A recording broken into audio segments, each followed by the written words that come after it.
Hello guys, ये modern history का 5वां वीडियो है और इसमें हम लोग पढ़ते हैं क्या आगे क्या पढ़ना है। तो पहला टॉपिक जो पढ़ेंगे, भारत में जनजातीय विद्रोह, कारण, विशेषता, उसकी सीमाएं क्या क्या हैं। तो जनजाति के बारे में हम जाएँ, अगर कोई डेफिनेशन बताएं तो दुर्गम इलाकों में रहती हैं, है ना, और समाज की मुख्य धारा से जो कटे होते हैं, जो मेन स्ट्रीम है, और उनकी एक अपनी विशेष संस्कृति होती है, इसको जनजातियाँ बोलते हैं। भारत की अगर देखें बात, तो जनजातीय भारत में उनका जो विस्तार, उनका जो फैलाव है, वो उसके दो क्षेत्रों में है। पहला सीमांत क्षेत्र, जो जो जो हमारी जो देश के सीमाएं हैं, उन क्षेत्रों में फैले हुए, खास करके जो नॉर्थ ईस्ट में देखो, जैसे नागा ट्राइब्स है, मिजो ट्राइब्स है ये।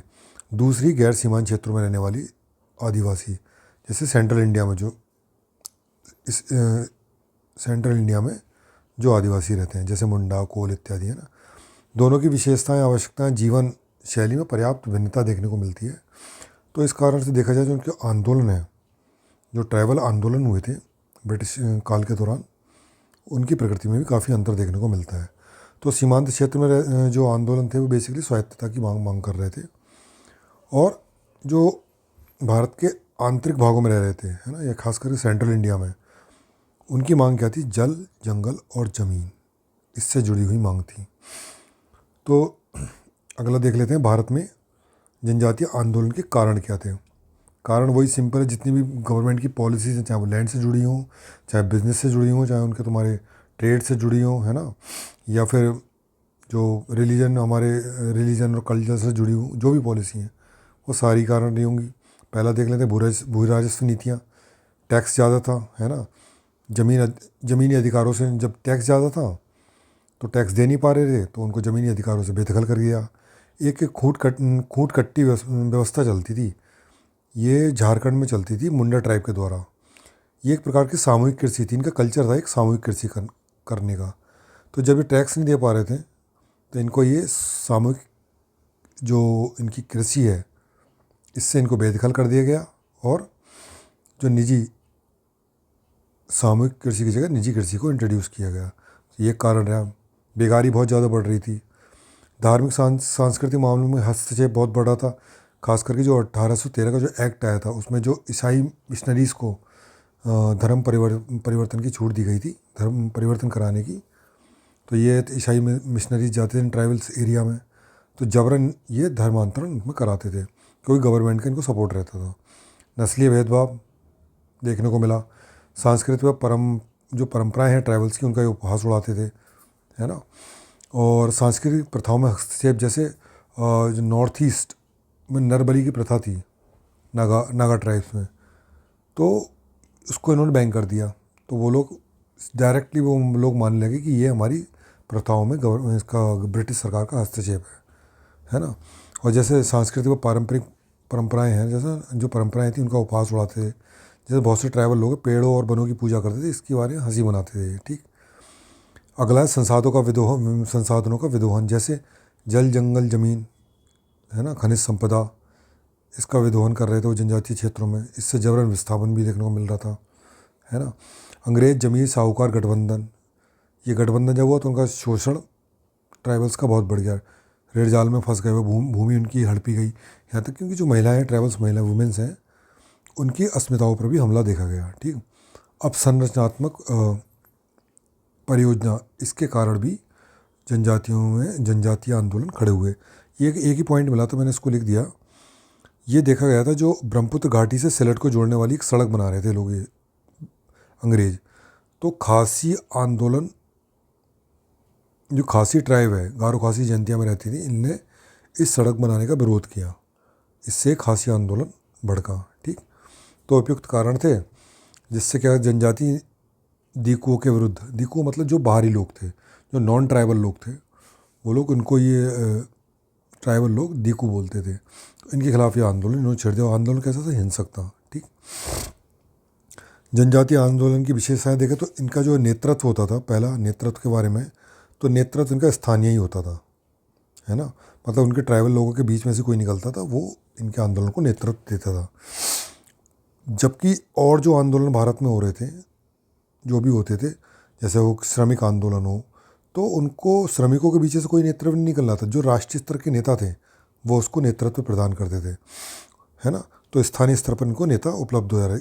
इनकी जो छवि होती थी, एक मसीहावादी की छवि इन लोगों की होती थी, है ना। जैसे बिरसा मुंडा, है ना, इन्होंने महाविद्रोह शुरू किया। सामूहिक आंदोलन होता था जो क्षेत्र विशेष में जितनी भी ट्राइब्स रह रही हैं, है ना। जैसे मान लो मुंडा आंदोलन हुआ, तो सिर्फ इस क्षेत्र विशेष सिर्फ मुंडा ही थोड़ी रह रहे होंगे, तो मुंडा बहुसंख्यक होंगे, लेकिन और भी ट्राइब्स तो होंगी। तो ये जातियाँ उसमें इकट्ठी होकर आंदोलन लेती थी, है ना, आंदोलन पार्टिसिपेट करती थी। हथियार इनके क्या होते थे, पारंपरिक हथियार, है ना, और चमत्कारी शक्तियाँ उन पर भी विश्वास करते थे। जैसे दिकुओं पर संथालों द्वारा तीर कमान से, लाठी से इनसे हमला करते थे। तो इनका जो आंदोलन होते थे, पारंपरिक हथियार होते थे इसमें। दूसरे हिंसक थे। जितनी भी जो ब्रिटिश सरकार है या जमींदार हैं, इनकी जो जितनी भी संपत्ति या सार्वजनिक इनके जो भवन थे या इमारतें थी, यहाँ तक कि अस्पताल तक पर ही हमला कर देते थे, ठीक है। तो हिंसक इनका आंदोलन था। आदिवासी पहचान और जातीय समानता इन समूहों की शक्ति थी। अगला, दिक्कुओं को अपनी समाज संस्कृति को नष्ट करने वाला इन्होंने, ये लोग जो दिक्कुओं जो बाहरी लोग थे उनको मानते थे कि ये जो आ रहे हैं ये हमारी समाज और संस्कृति को नष्ट करने वाले हैं, ठीक है। राक्षस बोलते थे इनको। प्रभाव इनका क्षेत्र देखा तो क्षेत्र विशेषता की सीमित होता था। जैसे मुंडा विद्रोह जो हुआ था वो झारखंड के आसपास ही हुआ। नगा विद्रोह, है ना, खासी विद्रोह, खासी जो हिल है उस क्षेत्र में हुआ, ठीक। आंदोलन के उद्देश्य में लगातार परिवर्तन होता था, है ना। कैसे शुरुआत होती, आंदोलन की शुरुआत जैसे होती थी जमींदारों के विरुद्ध, है ना, जमींदारों के विरुद्ध, लेकिन वो एंड होते होते ब्रिटिश सरकार के विरुद्ध हो जाती थी। तो इनके जो आंदोलन के उद्देश्य थे वो लगातार बदलते रहते थे। धार्मिक राजनीतिक स्वरूप भी इसको दिया गया। जैसे बिरसा मुंडा क्या थे, स्वयं को भगवान का दूत बोलते थे। इससे क्या होता था, जो समाज में जो एक्सेप्टेंस है, समाज में एक्सेप्टेंस, स्वीकार्यता इनकी बढ़ जाती। जैसे पुराने टाइम में राजा होते थे, राजत्व का सिद्धांत क्यों लेते थे, अपने आप को वो ईश्वर का मैसेंजर या दूत बोलते थे, ताकि समाज में उनको एक्सेप्टेंस उनको मिले, ठीक। इसलिए धार्मिक स्वरूप देते थे उसको। सांस्कृतिक स्तर पर आदिवासी चेतना का विकास हुआ इसमें, है ना। तो ये सब इसके कारण थे, वो विशेषताएं। अगली सीमाएं क्या हैं, तो जैसे अखिल भारतीय स्वरूप इनका नहीं था। राष्ट्रीय नेताओं का समर्थन इनको प्राप्त नहीं हो सका, क्योंकि बहुत छोटे लेवल, छोटे स्तर पर होते थे और राष्ट्रीय नेताओं तक ये बात ढंग से पहुंच भी नहीं पाती थी। उद्देश्यों में लगातार परिवर्तनशीलता हम देख ही चुके हैं। विचारधारा का अभाव था। संगठन में कई सारी समस्याएं थी, है ना, क्योंकि ट्राइबल्स ही आपस में भी तो लड़ रहे थे। तो जो कोई संगठन बनाता था उसका दूसरा कोई ना कोई विरोध करता था, ठीक। इनके आपस में संघर्ष, जैसे मैतेई कुकी जो आज भी चल रहा है, ये पहले भी चलता था, ठीक। ब्रिटिश सरकार की कार्रवाई क्या होगी उनकी, पहली तो दमनकारी नीति थी। जो भी हिंसक आदिवासी हुआ करते उनके खिलाफ वो दमन की नीति अपनाते थे, ठीक। फिर उन्होंने सोचा कि सामाजिक जो मान्यताएं हैं इनकी, परंपराएं, उसमें हस्तक्षेप नहीं करना है। लेकिन धर्मांतरण को इन्होंने नहीं रोका। खासकर जो जबरन धर्मांतरण था, इसकी पॉलिसी इन्होंने त्याग दी, बल्कि उसकी जगह लालच को लेके आए कि आदिवासियों को लालच दिया है, उसके आधार पर धर्मांतरण इनका कराया जाए। फिर भूमि अधिकार की, मतलब इन्होंने फिर एक चीज़ और सोची कि ट्राइबल लोगों से भूमि अधिकार ना छीने जाए। तो उन्होंने एक कानून लेके आए, मतलब कानून लाने की उन्होंने कोशिश करी कि जो भूमि अधिकार है उसके अभिलेख तैयार करें, और पूरी कोशिश ये करते थे कि ट्राइबल्स के पास ही भूमि के अधिकार रहे, क्योंकि ट्राइबल लोगों का भूमि के साथ बहुत ज़्यादा लगाव था, है ना। उसको अगर भूमि कोई छीनता था उसको अपमान की दृष्टि से देखते थे, है ना। इसी संदर्भ में एक कानून लेकर जैसे छोटा नागपुर काश्तकारी अधिनियम 1908, ठीक। फिर इनके विफलता के आंदोलन, जो ट्राइबल जो आंदोलन है, जनजातीय आंदोलन, इसके विफलता के कारण क्या थे। पहला, नेतृत्व का चरित्र कैसा था, जो उनका नेतृत्व होता था परंपरावादी दृष्टिकोण होता था। दूसरा, वो भी तो एक प्रकार से अर्ध सामंती जो प्रवृत्ति के थे, अर्ध सामंती जो प्रकृति थी उनकी, वो उसके थे होते थे, ठीक। दूसरा, ये जनजातीय जो आंदोलन थे, इनमें अगर स्थानीय स्तर, वैसे तो इनमें दिखता था कि हाँ सारे ट्राइबल हैं, आंदोलन में सारे ट्राइबल लड़ रहे हैं, लेकिन स्थानीय स्तर पर ग्राउंड जीरो पे जाकर देखा जाए तो इनमें कई भिन्नताएं थी आपस में, है ना। इनमें कई सेक्ट होते देते, जैसे संथाल ही है, संथाल में भी कई सेक्ट हैं छोटे छोटे। तो ये इनमें आपस में कई भिन्नताएं थी और आपसी विवाद भी रहते थे, ठीक। राष्ट्रीय भावना से इनका कोई आंदोलन प्रेरित नहीं था, है ना। सिर्फ इनकी एक इच्छा थी कि बस विदेशी शासन को उखाड़ फेंकना है। कैसे उखाड़ फेंकना है इनको कुछ नहीं पता था, बस इसको चाहते थे, इसको उखाड़ना है हमको, है ना। जमींदारों को उखाड़ के फेंकना है। कोई राष्ट्रीय भावना से कोई प्रेरित नहीं था। शस्त्र थे, रणनीति थी, पद्धति वगैरह इनकी जो थी तुलनात्मक रूप से अव्यावहारिक और काफ़ी पुरानी थी। ठीक, तो ये इसकी विफलता के इनके कारण हो गए। बेशक आदिवासी आंदोलन, विद्रोह स्थानीय मुद्रों व संकीर्ण हितों से प्रेरित थे, किंतु उन्होंने औपनिवेशिक शासन व शोषणकारी नीतियों के विरुद्ध सशस्त्र संघर्ष किया था और ब्रिटिश शासन के खिलाफ राष्ट्रीय स्वतंत्रता के लक्ष्य को मजबूती प्रदान करी। ठीक, तो ये हो गया ट्राइबल आंदोलन। अगला है टॉपिक भारत में राष्ट्रवाद, है ना। तो राष्ट्रवाद की डेफिनेशन देख लें। सर जॉन गॉडफ्रेड हार्डर इन्होंने दी थी। गॉडफ्रेड हार्डर, राष्ट्रवाद एक ऐसी विचारधारा है जो आत्मनिर्णय के आधार पर एक संप्रभु राजनीतिक समुदाय के रूप में एक राष्ट्र की कल्पना करता है। इसमें जनता की निष्ठा प्रेम किसी राजा या सत्ता के प्रति नहीं बल्कि राष्ट्र के प्रति समर्पित होती है। यह राष्ट्रवाद की डेफिनेशन है। भारत में राष्ट्रवाद के विकास हेतु विभिन्न आंतरिक तथा बाह्य कारण क्या थे वो उस बारे में डिस्कस कर लेते हैं। तो पहला आंतरिक कारण देखते हैं। तो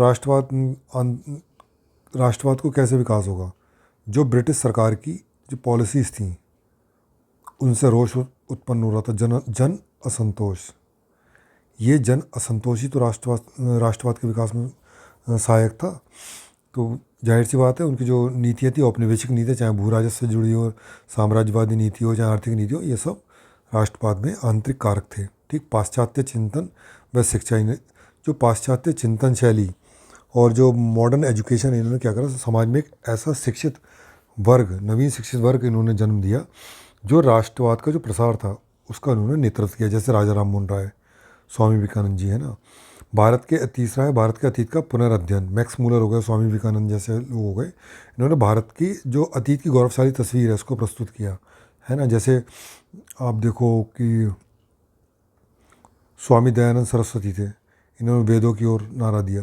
तो ये सब क्या थे? भारत के अतीत का पुनर्अध्ययन था, है ना। उसकी गौरवशाली तस्वीर प्रस्तुत करना था। सामाजिक आर्थिक सुधार आंदोलन, है ना। विभिन्न जो समाज में कुरीतियाँ थी जैसे उसका विरोध करना, जैसे राजा राममोहन राय ने सती प्रथा वगैरह का विरोध किया। ये लोग मानते थे, जो धार्मिक सामाजिक सुधारक थे, ये मानते थे कि भारत की जो समाज में विद्यमान कुरीतियाँ हैं वही भारत की गुलामी का कारण है। ठीक, अगला ब्रिटिश सरकार द्वारा देश का प्रशासनिक, राजनीतिक, आर्थिक एकीकरण। जब ब्रिटिश सरकार के आने से पहले भारत अलग अलग रियासतों में डिवाइड था ना, इन्होंने इनका प्रशासनिक, राजनीतिक और आर्थिक एकीकरण किया। जैसे रेलवे के विकास के क्या हुआ, लोग आपस में क्लोज आए तो उनमें राष्ट्रवाद की भावना प्रेरित हुई। प्रेस व साहित्य ने भी अपनी भूमिका निभाई, राष्ट्रवाद का प्रसार किया। जैसे संवाद कौमुदी हो गया, युगांतर वगैरह न्यूज़पेपर हो गया। तत्कालिक कारण देखें तो एल्बर्ट बेल, दक्षिण भारत में भयंकर अकाल भी आ रहे थे। दिल्ली दरबार, शस्त्र अधिनियम 1878, ये एक तत्कालिक कारण थे राष्ट्रवाद के उदय के।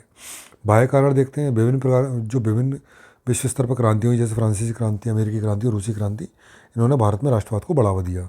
ठीक है, इसके जो सिद्धांत निकले, समानता, स्वतंत्रता, बंधुत्व, ये भी भारत में एक प्रकार से राष्ट्रवाद को बढ़ाने में सहायक रहे। इसी प्रकार यूनान, इटली, आयरलैंड के जो राष्ट्रीय स्वतंत्रता आंदोलन थे निरंकुश सत्ता के विरुद्ध, है ना, ये भी इन्होंने भी भारत के जो राष्ट्रवाद है उसको प्रभावित किया, है ना, उसको प्रोत्साहित किया। फिर वर्ल्ड वॉर में जापान के द्वारा रूस की जो पराजय थी, ये एशियंस के लिए बहुत इंपॉर्टेंट थी। जो एशियन लोग थे उनके लिए बहुत इंपॉर्टेंट थी, क्योंकि इससे जो एक मिथक था ना, वाइट सुप्रीमेसी की, जो अश्वेत जातियाँ हैं वो अजय हैं, वो टूट गया। तो इसने एक प्रकार से इतना कॉन्फिडेंस बिल्ड किया एशियन लोगों में खासकर, और उसी से भारत में भी राष्ट्रवाद को एक बढ़ावा मिला। यूरोपीय जो राष्ट्रवाद था, यूरोप में जो राष्ट्रवाद बना पड़ा था, उसका भी भारत का प्रभाव पड़ा। यूरोपीय दार्शनिक और क्रांतिकारी जो थे उनका भी प्रभाव से भारत में राष्ट्रवाद का प्रसार हुआ। जैसे रूसो, मिल्टन, गैरिबाल्डी जो था, मैजनी था, ये जो जितने भी थे यूरोपीय दार्शनिक क्रांतिकारी, इनसे भारतीय लोग थे, भारतीय जो नेता थे, जैसे लाला लाजपत राय जी, है ना, जवाहरलाल नेहरू जी, ये सब इनसे प्रेरित होते थे। ठीक, तो उपयुक्त कारकों ने भारतीय राष्ट्रवाद के विकास को प्रेरित कर राष्ट्रीय आंदोलन, स्वतंत्रता आंदोलन की नींव रखी। अब नेक्स्ट है स्वदेशी आंदोलन। तो स्वदेशी आंदोलन क्या था? गांधीवादी आंदोलन से पूर्व एक सर्वाधिक सफल आंदोलन था। यह ब्रिटिश सरकार के द्वारा बंगाल विभाजन के निर्णय के विरोध में चलाया गया था। इसके पीछे कारण क्या बताया गया था? क्योंकि ये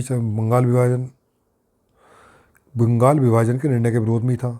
अब बंगाल विभाजन के कारण क्या बताया? सरकार ने जो बताया थे प्रशासनिक सुविधा, लेकिन वास्तविक कारण क्या था? बंगाल में जो जो राष्ट्रवाद पनप रहा था ना, भारतीय राष्ट्रवाद, उसको दुर्बल करना था। ठीक, इसलिए इन्होंने बंगाल विभाजन का निर्णय लिया। इसके विरोध में आया स्वदेशी आंदोलन।